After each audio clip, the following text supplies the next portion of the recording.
In the spring of 1945, the war in Europe was reaching its violent conclusion, and all roads led to Berlin. Once the proud capital of the Third Reich, the city now stood battered, isolated, and surrounded. Adolf Hitler had promised a 1,000-year empire, yet it had lasted little more than 12 years. As Allied forces closed in from every direction, Berlin became the final battlefield where the fate of Nazi Germany would be decided. From the east, the Red Army advanced with overwhelming strength, determined to avenge years of destruction and suffering inflicted by the German invasion of the Soviet Union. From the west, British and American armies had already crossed the Rhine, but Berlin itself was left to the Soviets by agreement among the Allies. By April, the city was filled with refugees, wounded soldiers and civilians sheltering in cellars, while the Nazi leadership prepared for a last stand that few believed could succeed. On April 16, 1945, the Soviet assault began. More than 2 million Soviet soldiers, supported by thousands of tanks, artillery pieces, and aircraft, launched a massive offensive toward Berlin. The opening bombardment lit the night sky, shaking the ground and signaling the beginning of the end. German defenses were thin and exhausted. Many units were made up of elderly men, teenagers from the Hitler Youth, and remnants of shattered divisions pulled back from the front. Despite desperate orders to hold every street and every building, the imbalance of power was overwhelming. As Soviet forces pushed forward, they encountered fierce resistance in places, but the German lines steadily collapsed. By April 23, Berlin was encircled, completely cut off from the outside world. Inside the city, conditions rapidly worsened. Food and ammunition were scarce, water and electricity failed, and constant shelling turned entire neighborhoods into ruins. Civilians hid underground as street fighting raged above them, while fires burned unchecked.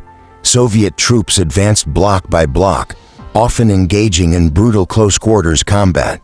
Tanks fired at point-blank range, artillery pounded strongpoints, and snipers hunted from shattered buildings. Every bridge, intersection, and government building became a battlefield. The cost in lives was immense on both sides, but the outcome was no longer in doubt. Berlin was dying, and with it, the Nazi regime. Deep beneath the city in the Führer bunker, Adolf Hitler remained, isolated from reality and surrounded by loyal followers. Despite clear evidence of defeat, he refused to surrender.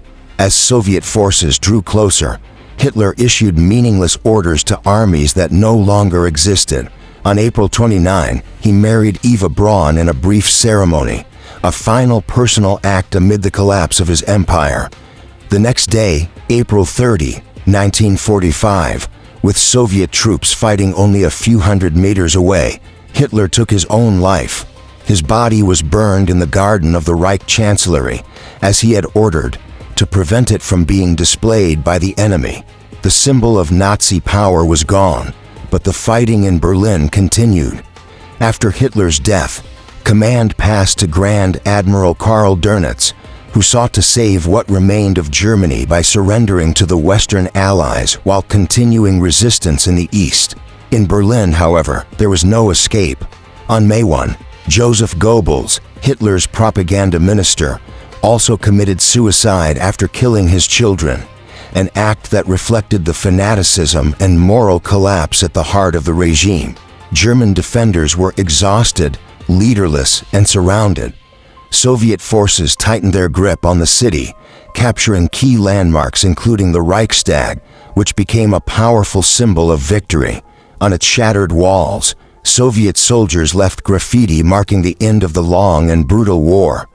In the early hours of May 2, 1945, the remaining German forces in Berlin formally surrendered. The guns fell silent and the siege was over.